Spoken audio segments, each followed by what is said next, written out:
दोस्तों हमारे पास one plus 12 की बैटरी आ चुकी है बैकअप एक्टिव ब्रांड में, जो कि फुल सेल बैटरी रहेगी। उसमें आपको बिल्कुल भी बैकअप की दिक्कत नहीं आने वाली, फास्ट चार्जिंग सपोर्ट आएगा। बैटरी मॉडल है BLP 825।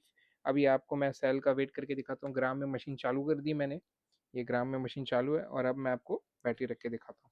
ऑलमोस्ट 72-73 ग्राम की बैटरी है। अगर आपको ऐसा ज़रा भी क्वालिटी में डाउट होता है, आप अपनी बैटरी जब निकालोगे, एक बार खाली उसका वेट कर लेना ग्राम में, आपको मालूम पड़ जाएगा कि भाई बैकअप फैक्ट्री में जो बैटरी आपको दिखा रहे थे, वो बैटरी से सेल आपका वेट सेम जा रहा है।